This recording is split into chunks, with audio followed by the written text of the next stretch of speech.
Hola muchachos, se cortó el video, entonces sigo. Había terminado con la mujer embarazada. Entonces les voy a recordar por si quedó cortado en el anterior video, que una mujer embarazada tiene derecho a alimentos del presunto padre, siempre y cuando, ojo que estoy hablando es em, cuando no media matrimonio, ¿cierto? Porque ahí hay una presunción. Estoy hablando de cuando no media, ¿cómo se llama esto?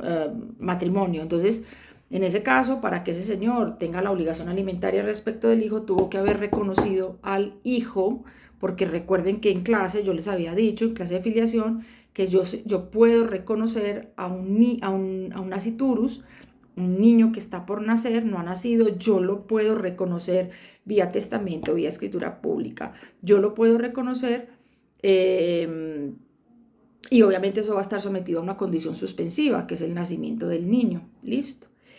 Y por último, el último alimentario del cual voy a hablar de manera muy, muy rápida es el donante que ha hecho una donación cuantiosa.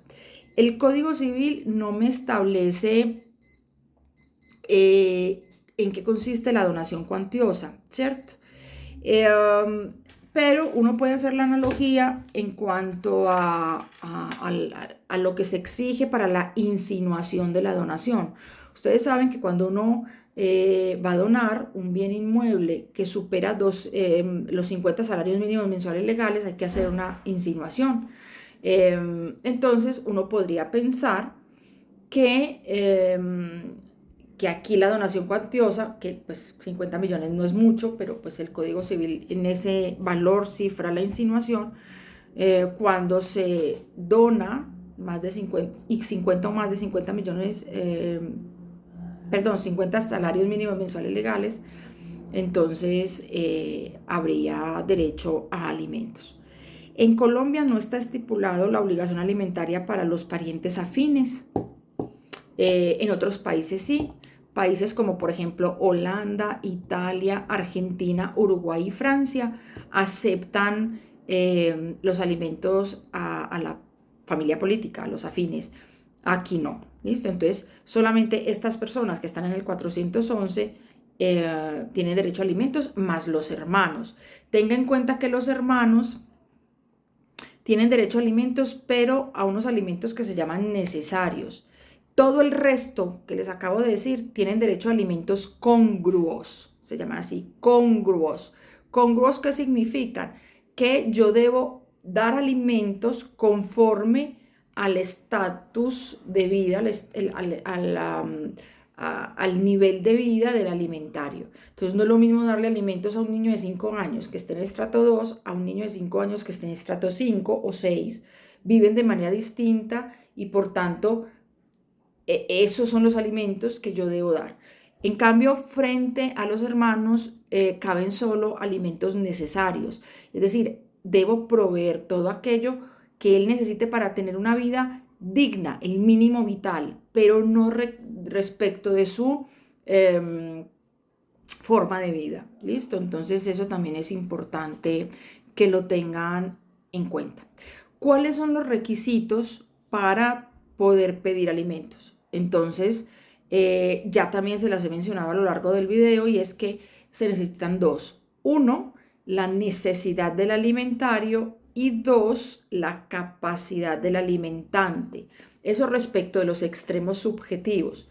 Y luego el nexo jurídico que me una a estos dos, el vínculo jurídico que vuelvo y repito, o es parental, familia, o es por la donación. Entonces, capacidad del alimentante, necesidad del alimentario y nexo jurídico que me una a los dos sujetos. Esos son los tres elementos para que la obligación alimentaria se dé, ¿cierto? Cuando un alimentario demande a su alimentante porque no le pasa alimentos y entonces quiere fijar la cuota alimentaria, que le fijen una cuota alimentaria porque pues el alimentante no cumple, él tiene la carga de la prueba, tiene la obligación de probar cuál es la capacidad económica del alimentante, además de probar pues su necesidad, ¿cierto? a efectos de poder establecer esos alimentos congruos. Pero yo tengo que demostrar esa capacidad económica, una capacidad económica que va a depender de su posición social, de su forma de vida, de qué trabajo tiene, de qué bienes tiene. Entonces, toda esa prueba le va a hacer que se le acredite al juez que él sí tiene los medios necesarios para sufragar mis gastos de acuerdo a mi posición económica o mi estatus social, ¿cierto? Si yo no logro demostrar o si yo no tengo cómo demostrar esa capacidad económica, hay una presunción legal y es que el juez va a fijar los alimentos sobre el mínimo, el salario mínimo mensual legal vigente del determinado año. Entonces, por eso hay que probar si tiene inmuebles, aportar los folios de matrícula, si tiene salario, aportar dónde trabaja y cuánto gana, no sé, si tiene vehículos, pues aportar los vehículos. Entonces, eso es muy, muy importante, ¿cierto? Bueno, ¿qué más les digo yo aquí? Clases de alimentos. Entonces, encontramos una clasificación de alimentos. Esta es una clasificación doctrinal. Esto no está en el Código Civil así. Sí está, pero no así. Entonces, tenemos el primer criterio por el cual se clasifican es por el origen. Entonces, de acuerdo a ese criterio de clasificación, encontramos que los alimentos son legales o voluntarios.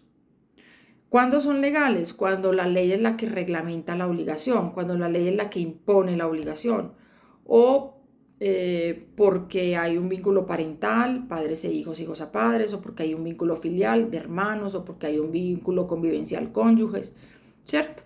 Entonces es la ley la que obliga. Y luego están los voluntarios, que es cuando nacen de un acto jurídico, de un acto dispositivo, la voluntad. El donante no lo obligan a donar.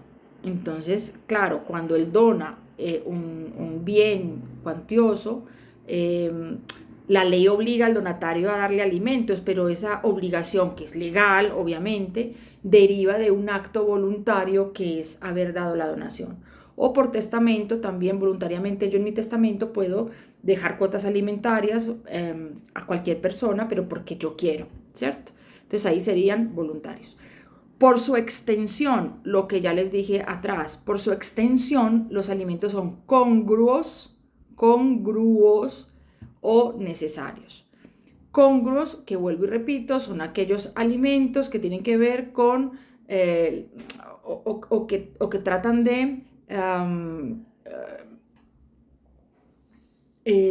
¿cómo podríamos decirlo? Tratan de satisfacer las necesidades del alimentario de acuerdo a su estatus social. Y necesarios, pues los requeridos para garantizar el mínimo vital. Esos serían los alimentos por su extensión. Ya dijimos que solo los hermanos tienen derecho a necesarios y el resto a congruos. Por decisión judicial, tercer criterio, la decisión de un juez, o sea, alimentos que se fijan dentro de un proceso judicial. En ese caso tenemos alimentos provisionales y alimentos definitivos. Alimentos provisionales y alimentos definitivos. Los provisionales son alimentos que se fijan en virtud de una figura procesal que se llama medida cautelar. Los alimentos provisionales son una medida cautelar, una cautela. ¿Qué quiere decir esto? Una medida cautelar es una figura jurídica consistente en garantizar, es un instrumento que sirve para garantizar dentro del proceso que por la demora del proceso la sentencia sea útil. Los procesos jurisdiccionales en Colombia duran mucho tiempo, meses, años, ¿cierto? Entonces yo necesito garantizar que entre el momento en que presenté la demanda y el momento en que sale la sentencia, que pueden pasar años, mi derecho no se va a ver menoscabado. Ejemplo, Pedro me debe 100 millones de pesos. Si yo demando a Pedro hoy para que me pague los 100 millones de pesos, a lo mejor la sentencia saldrá en 2 años.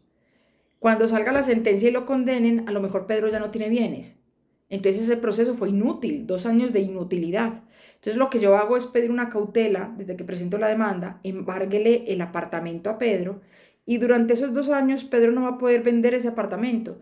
Lo que va a pasar es que cuando lo condenen, pues yo sí voy a tener con qué pagarme.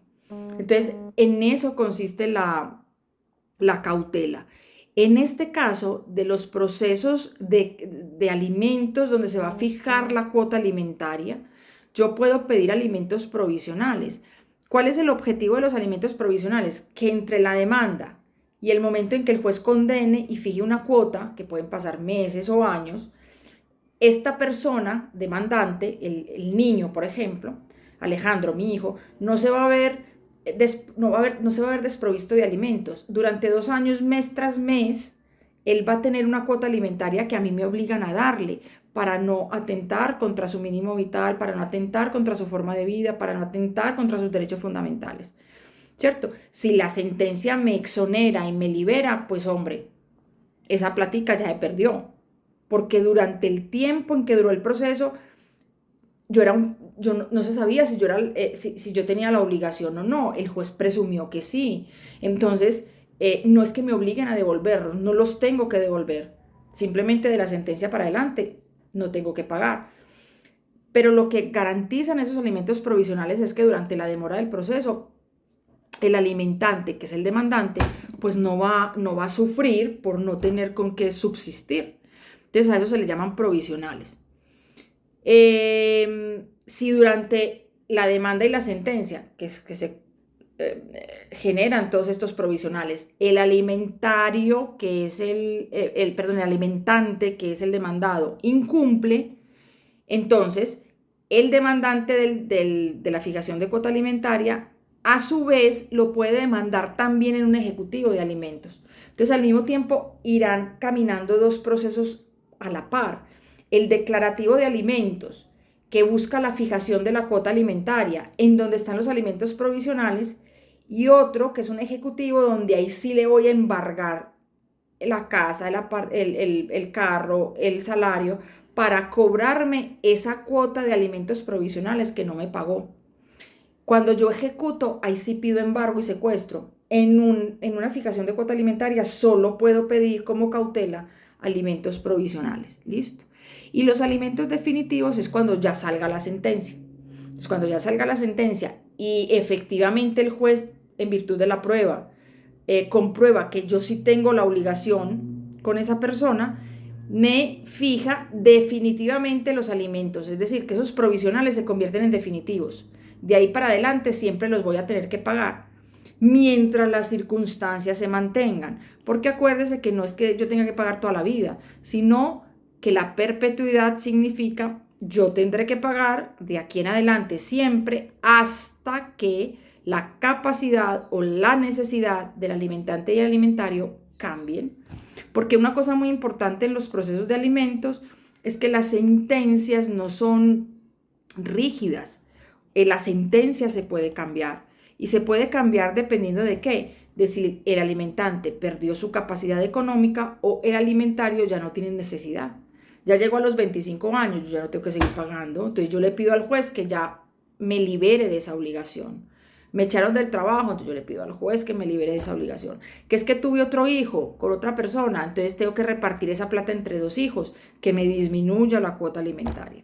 El hijo, es que ya no me alcanza con los 500,000 pesos que el juez me fijó hace un año, pues que me suba la cuota alimentaria. Es decir, que dependiendo de la necesidad o la capacidad, esos alimentos definitivos se pueden cambiar. Y luego, el otro criterio de clasificación es por su contenido. Entonces, aquí los alimentos son íntegros o complementarios. Íntegros o complementarios. Íntegros es que yo pido que el monto de la cuota alimentaria contemple todos los rubros que necesito para subsistir. Todos los que les dije, los que están en el artículo 24 de la ley 1060 del 2006. Complementarios es todo lo contrario, o sea, yo solo necesito para el vestido, yo solo necesito para la salud, yo solo necesito para estudiar, yo solo necesito para vivir, ¿cierto? pues en la habitación. Entonces, no, ahí no están todos los rubros, no, listo. ¿Desde cuándo se debe cuota alimentaria? Alimentos se deben siempre, derecho de alimento. Acuérdense que una cosa es el derecho de alimentos y otra cosa es la cuota alimentaria.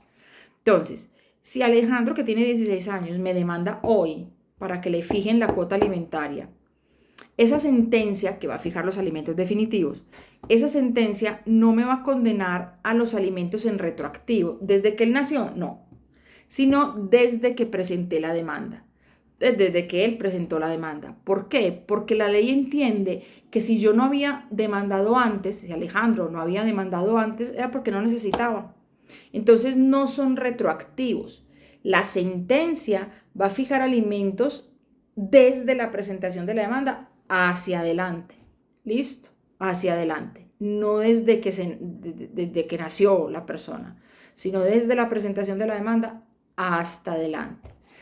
Y luego hay una cosa importante aquí, y es que el artículo 418 del Código Civil establece la posibilidad de la restitución de alimentos.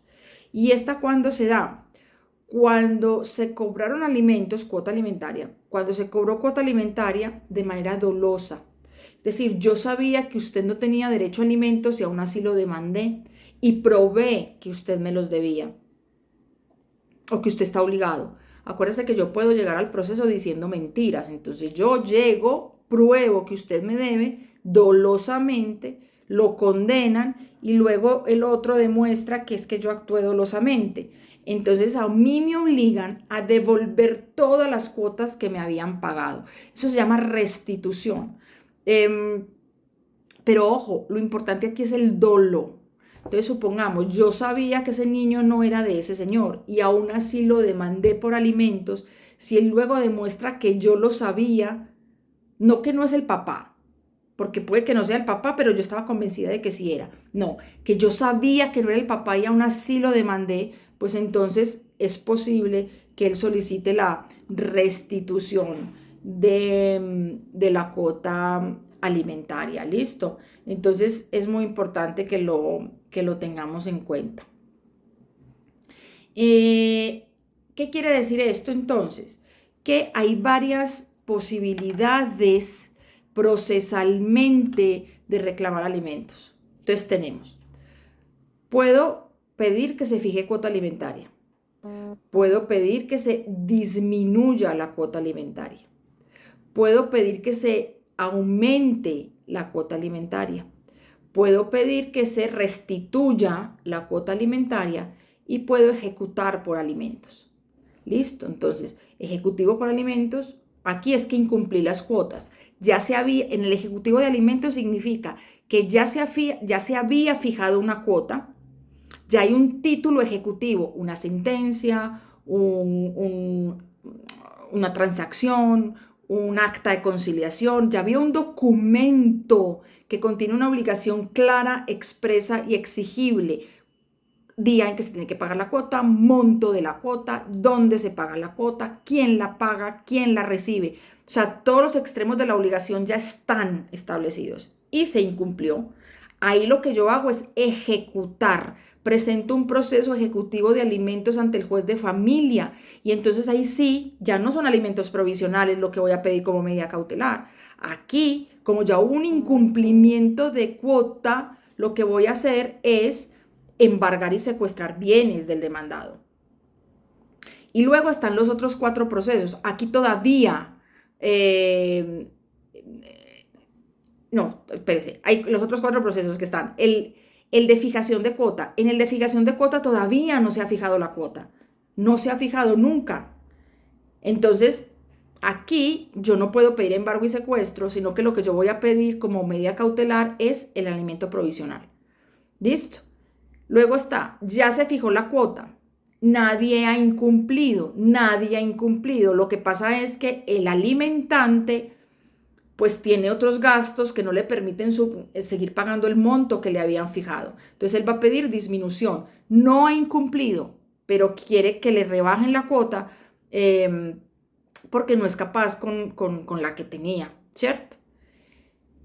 Aumento, tampoco hay incumplimiento por nadie, nadie ha incumplido. Lo que pasa es que al alimentario le hace falta más, entonces pide aumento o restitución, que aquí es cuando hay dolo, tampoco nadie ha incumplido, pero hay dolo en el cobro de los alimentos, entonces el alimentante demanda al alimentario para que le devuelva todo lo que le ha pagado. Entonces eso es muy importante que lo tengan en cuenta.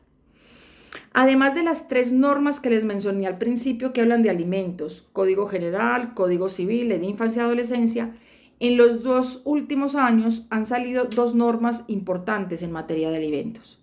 La Ley 2126 del 2021, la Ley 2126 del 2021, que le quitó a las comisarías de familia la obligación de realizar audiencias de conciliación sobre alimentos como requisito de procedibilidad para demandar. Me explico.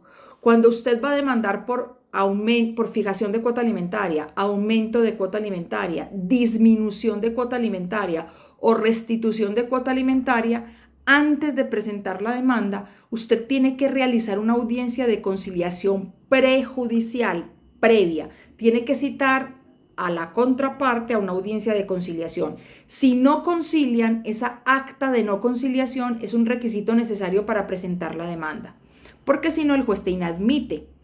Entonces, hasta el 2021, las comisarías de familia tenían esa facultad. Uno iba a la comisaría, realizaba la audiencia, no se llegaba a ningún acuerdo, entonces con el acta de no conciliación demandábamos.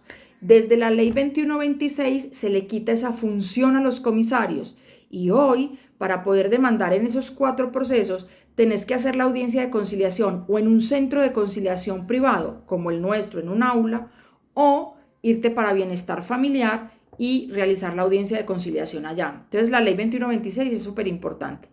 Y luego está la ley 2097 del 2021, 2097 del 2021, que es una ley que crea el REDAM. ¿Qué es el REDAM? Es el Registro de Deudores Alimentarios Morosos, R-E-D-A-M, REDAM. Y ese REDAM significa que cuando un alimentante moroso, creo que lo dije mal, REDAM, Registro de Deudores Alimentarios Morosos, sí. Entonces son los alimentantes, los morosos. Entonces, ese REDAM significa que cuando un alimentante incumpla 3 cuotas alimentarias, no importa que sean sucesivas o no, puede que yo no pague la de enero, pague la de febrero, pague la de marzo, pero no pague la de abril, pague la de mayo, junio, julio y no pague la de diciembre, no importa. Entonces, cuando 3 cuotas se incumplan, el alimentario puede iniciar un procedimiento judicial para que ingresen a ese alimentante moroso al registro de deudores alimentarios morosos. ¿Y eso qué implica? Implica muchas cosas. No puede salir del país, lo inscriben a centrales de riesgo, no puede acceder a créditos bancarios, no puede comprar vivienda mientras esté ahí. La única forma de salir de ese registro de alimentarios morosos va a ser el pago. Tiene que demostrar que paga, ¿cierto? Entonces, eso es muy importante tenerlo en cuenta. Yo inicio el proceso jurisdiccional, ya dijimos, el de fijación de cuota alimentaria. Estoy hablando de los 4, no el ejecutivo, sino los otros. Fijación, disminución, exoneración. Entonces, yo inicio el proceso jurisdiccional, pido la medida cautelar de alimentos provisionales, la puedo pedir. Probamos si hay obligación o no y supongamos que sí hay obligación. Entonces, el juez condena al alimentante a pagar. Entonces, ¿qué puede establecer en la sentencia ese juez? Además de condenarlo a alimentos definitivos, puede obligar al alimentante a constituir un capital, ponga de ejemplo un CDT, a constituir un capital que dé una renta y con esa renta se van a pagar los alimentos.